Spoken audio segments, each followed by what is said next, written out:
Comuniquei a prorrogação de uma das mais importantes atuações do Ministério Público Federal, a atuação de um ofício ministerial perante Vara Federal no Paraná, em Curitiba, que se constitui um dos casos mais importantes no combate à corrupção de verbas públicas. O combate à corrupção, não fazemos mais nada do que isso, é um dever constitucional. A Procuradora-Geral da República, Raquel Dodge, decidiu prorrogar por mais um ano a atuação da Força Tarefa da Operação Lava Jato em Curitiba. Em maio, o Globo revelou que a Lava Jato já tinha planejado 14 novas operações para serem realizadas até dezembro deste ano. Mas a Força Tarefa enfrenta dificuldades. Ontem, o Conselho Nacional do Ministério Público decidiu reabrir uma investigação contra o coordenador da Lava Jato em Curitiba, o procurador Deltan Dallagnol, sobre mensagens atribuídas a ele e divulgadas pelo site The Intercept. Imediatamente, a defesa de réus, como a do ex-presidente Lula, já se valeu dessa situação para pedir a nulidade de processos. Que caminhos serão percorridos pela Lava Jato a partir de agora e quais serão os desafios da operação?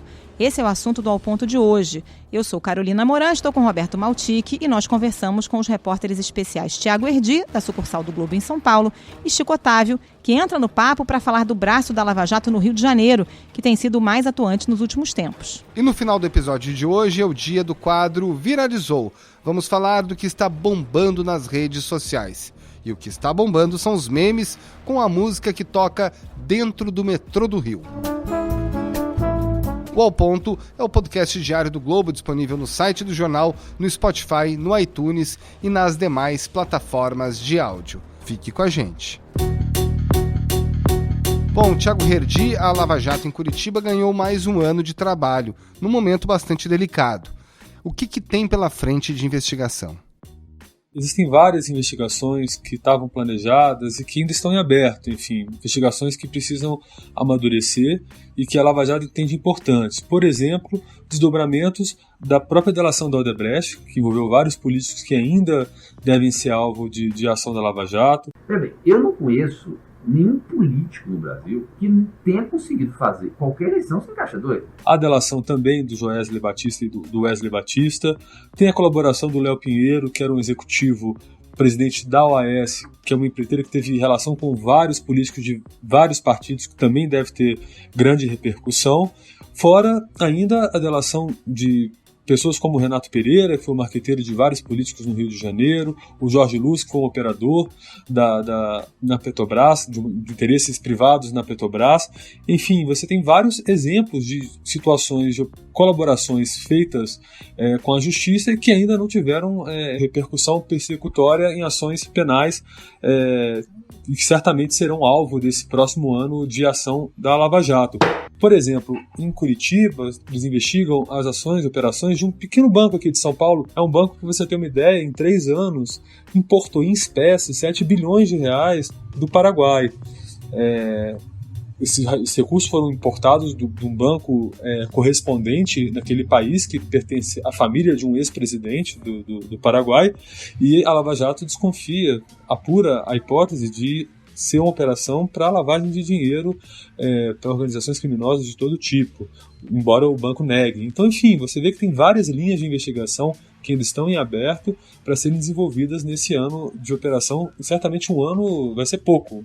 São investigações que, se a justiça permitir, se o contexto permitir, permanecerão por bastante tempo ainda. Agora, muito embora você tenha mais fôlego técnico para continuar as investigações, a Lava Jato está num momento inédito de fragilidade por conta muito desse episódio da revelação das mensagens privadas do coordenador da Lava Jato, Deltan Dallagnol. E, na verdade, ele também sofre pressões no próprio Conselho Nacional do Ministério Público, visto que a investigação que envolve justamente esse caso, que estava arquivada pelo corregedor do Ministério Público, acabou sendo reaberta no dia de ontem. Há um impacto grande no trabalho dos procuradores por esse novo clima da Lava Jato, decorrente não só das investigações, dos procedimentos que são abertos no Conselho Nacional do Ministério Público contra o coordenador da operação em Curitiba, mas também o impacto em função das mensagens que vêm nos últimos 2 meses vindo à tona, não é?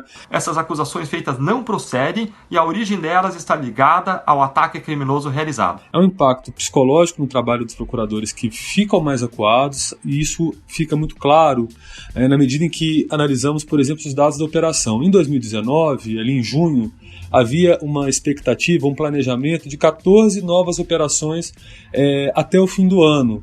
E você imagina então que nesses 2 meses, desde a divulgação das mensagens e desse novo clima envolvendo a Lava Jato, ocorreu apenas uma operação. Então é como se até o final do ano, para manter o planejamento anterior, eles tivessem que realizar 13 novas operações. Isso não vai acontecer. Certamente, enfim, as investigações são sigilosas, elas não são divulgadas para a gente, mas nesse momento os procuradores colocam o pé no freio. Agora, Edil, Deltan Dallagnol, apesar de ser alvo dessa investigação no Conselho Nacional do Ministério Público, ele não cogita se afastar, pelo menos por enquanto, do comando da Lava Jato em Curitiba, né? Não cogita. Não só não cogita se afastar, como também tem o apoio dos procuradores, dos colegas dele, na Força Tarefa de Curitiba e também nas outras forças-tarefas para continuar o trabalho que vem desenvolvendo até aqui. O Deltan tem defendido, né, não vou entrar no mérito da análise dele, mas ele tem defendido com muita veemência o comportamento dele nas mensagens. Ele diz que não cometeu nenhuma ilegalidade e pede que se julgue os seus atos pelo que está nos autos, pela forma como se comportou nos processos judiciais do Ministério Público sob sua coordenação.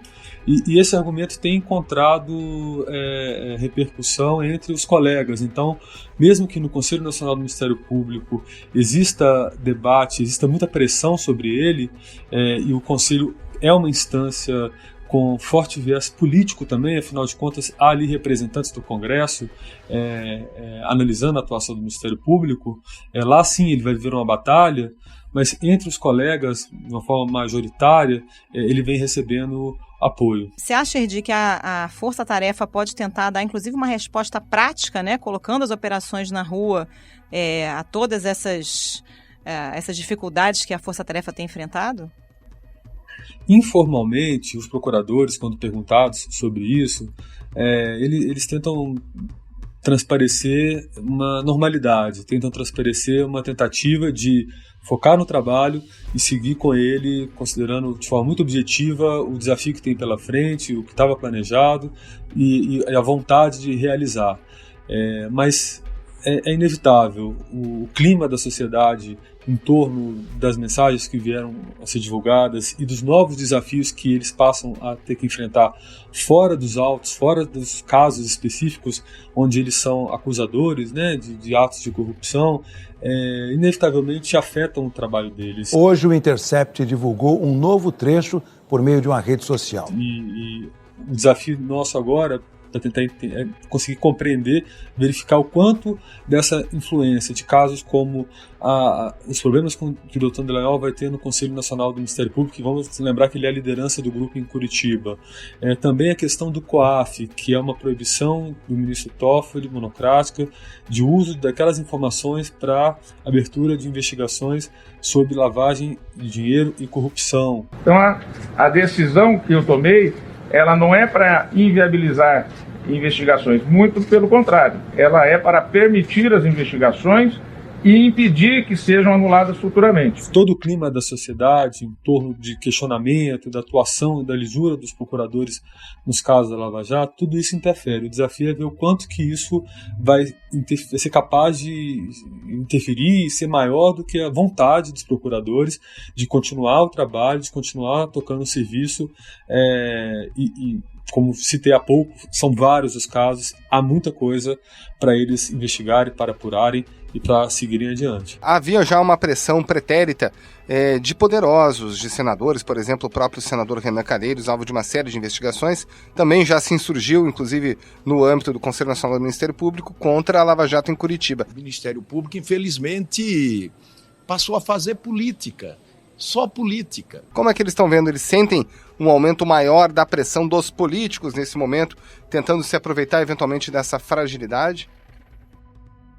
A pressão de políticos contra a Lava Jato ela existe desde 2014. Em relação a isso, eu acho que os procuradores estão acostumados e sabem que sempre vão ter que lidar com essa pressão. É a pressão de 2014, quando eram os políticos de partidos mais próximos da Petrobras, do PT, PMDB e PP, que pressionavam a Lava Jato. Depois, quando se ampliam o número de partidos investigados, e aí você vai para um campo mais de centro-direita, como o PSDB e o próprio DEM, são esses políticos que passam a pressionar a Lava Jato. Há também pressão de setores do judiciário que, de alguma forma ou de outra, entram em situação de suspeição em torno da Lava Jato, que também pressiona a atuação dos procuradores. Essas pressões elas existem desde o início. Eu não creio que, nesse momento, a pressão seja diferente do que já ocorreu em outros momentos. Eles, pelo menos, quando falam sobre isso, procuradores, a gente pergunta eles sobre isso,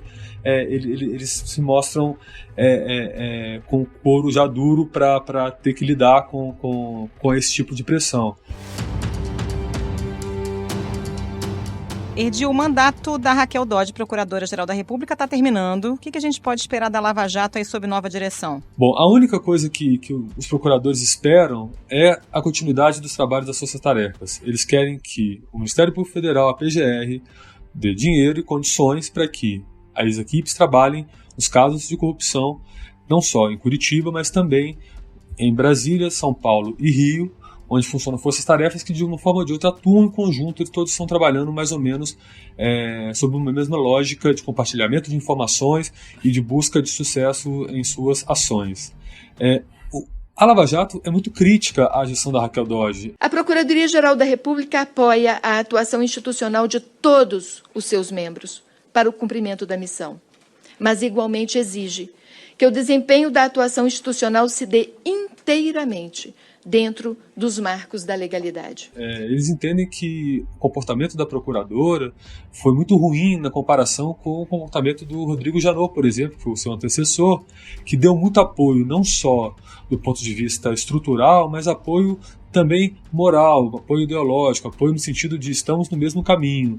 Houve discordância, houve alguns embates com a Raquel em torno de algumas decisões, isso até veio à tona em algumas das mensagens, isso que era algo que já era sentido, já era algo que estava no ar, ficou de alguma forma ou outra provado. Então é aquela história, eles não têm, se for melhor que a Raquel, eles já estão felizes. Agora, não importa quem seja o procurador, a preocupação deles é que não haja ação da PGR contra o funcionamento das forças-tarefas e da autonomia de ação que eles pretendem ter como força-tarefa trabalhando. Agora, ao mesmo tempo, é importante lembrar que são investigações que sempre envolvem muitos políticos com foro privilegiado. E políticos com foro privilegiado só podem ser investigados em atos, no exercício do cargo pela PGR. Então, certamente, temos que ficar atentos, vamos olhar com atenção a atuação do novo Procurador-Geral em relação àqueles casos que dizem respeito à sua própria atuação. Valeu, Erdi, muito obrigado, bom trabalho para você. Valeu, gente, um abraço. Bom, e no ano morno para a Lava Jato de Curitiba, o braço da operação no Rio de Janeiro acabou ganhando protagonismo. Foi do juiz Marcelo Bretas que partiu a ordem de prisão do ex-presidente Michel Temer. A Lava Jato Fluminense já colocou na cadeia 2 ex-governadores, deputados, conselheiros do Tribunal de Contas do Estado e, mais recentemente, o homem que é apontado como doleiro dos doleiros, Dario Messer. A gente conversa com o repórter especial Chico Otávio a respeito. Chico, por que a Lava Jato do Rio acabou ganhando esse protagonismo todo, hein? Em primeiro lugar, porque ela começou depois, né?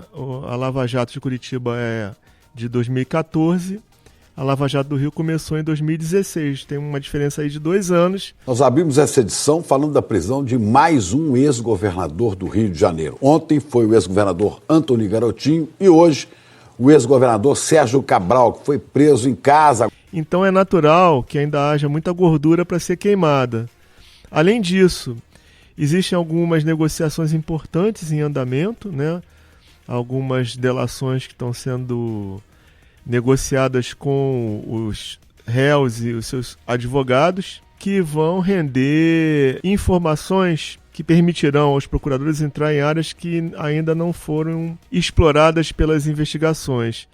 Então acho que ainda vai ter muita operação extensiva importante da Lava Jato do Rio até o final do ano. Já dá para ter uma ideia de quais áreas seriam essas? Olha, dá para ter uma ideia. E os sinais que eu recebi são de que há áreas bem fundamentais, áreas que envolvem autoridades ainda não atingidas por essas operações. A partir da prisão do Dario Messer, podem surgir novas informações? Porque ali o Dario não trabalhava só com lavagem de dinheiro para políticos, né? Atuava em todas as frentes. Vem mais coisa desse ramo aí, Chico? Bom, para ele ser o doleiro dos doleiros, né? E envolve essa, digamos, relação entre o crime organizado brasileiro e a lavanderia paraguaia, é óbvio que tem muita coisa a ser vista, né? Até porque, como você mesma disse, ele não trabalhava só para clientes de colarinho branco. O negócio do Messer, como qualquer outro doleiro, é o dinheiro, é ganhar em cima da movimentação clandestina de dinheiro. E outros setores, né, do submundo brasileiro também operavam com lavagem de dinheiro. Eu não acho difícil que apareça coisas envolvendo tráfico, contrabando, armas e outras ilicitudes. Agora, não se sabe até que ponto vai a disposição do Messer em colaborar.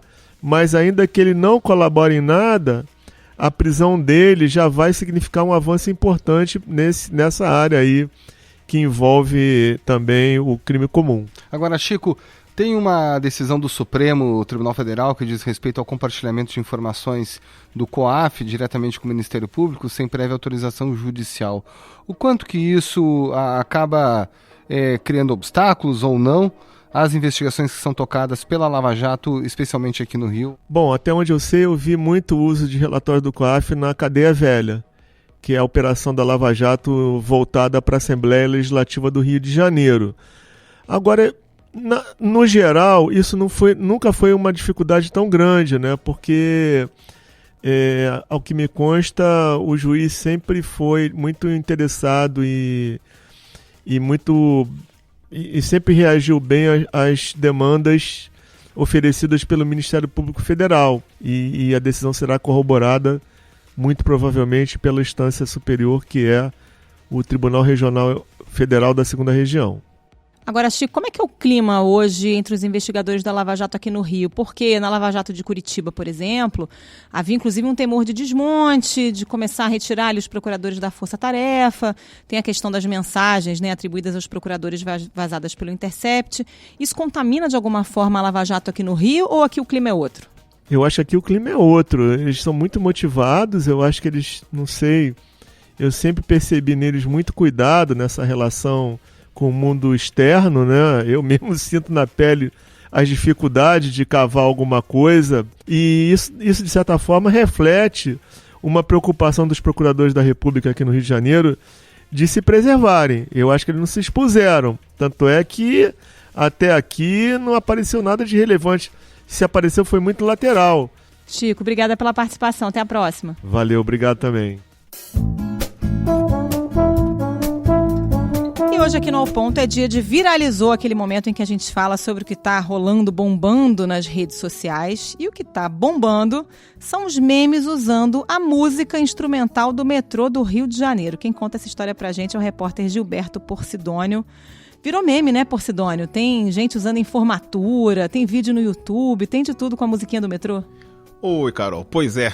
Galera tá se apoderando da musiquinha do metrô. Há um tema que era underground, deixou de ser underground pra tomar festas, tomar eventos, tomar remixes.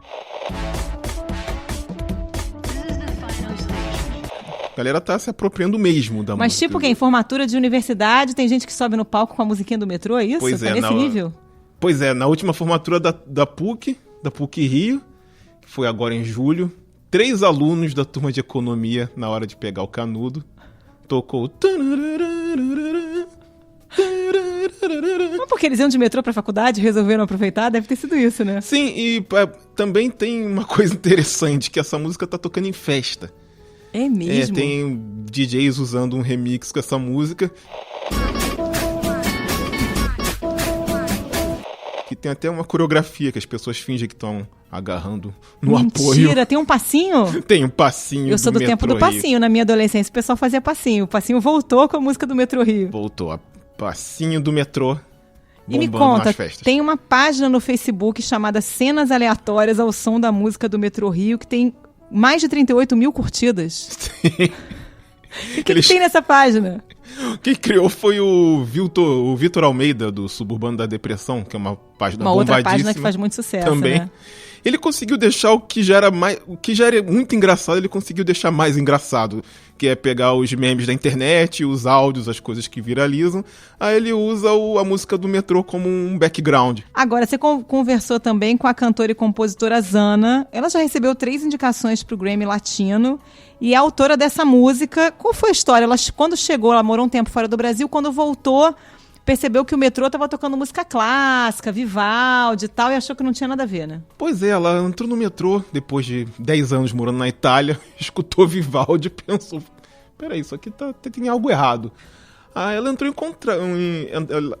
em contato com o Metrô Rio e ofereceu fazer um sound branding para eles, com a empresa dela, que é a Zana Sound. E, através de pesquisa, o Metrô Rio percebeu, realmente as pessoas não gostam muito dessa música. Muita gente já baixou. Gente, coisas que eu morreria sem saber. Mais de 11.350 vezes já foi baixada gratuitamente a música no site do metrô. Isso oficialmente, né? Isso direto do site do metrô, porque tem no YouTube, o pessoal se apropria mesmo. Interessante que a Zana tá gostando dessa apropriação, né? Que ela falou que música guardada em casa é que nem filho, né? Que vira um mané. Então tá bom. Viralizou dessa semana a música tema do metrô do Rio de Janeiro. Porcidônio, obrigada. Até a próxima. Muito obrigado, Carol. Este foi o Ao Ponto de hoje, o podcast diário da Redação do Globo. Nessa conversa a gente conta com a participação de toda a equipe do jornal, as pessoas que levam até você informação e análise de qualidade todos os dias. O Ao Ponto está disponível no site do jornal, no Spotify, no iTunes e demais plataformas de áudio. E você pode entrar em contato com a gente pelo e-mail podcast@oglobo.com.br. Quer saber mais? Entre em oglobo.com.br e confira todas as notícias e reportagens especiais. A captação e a edição do programa de hoje ficaram por conta do João Guilherme Lacerda. Tchau!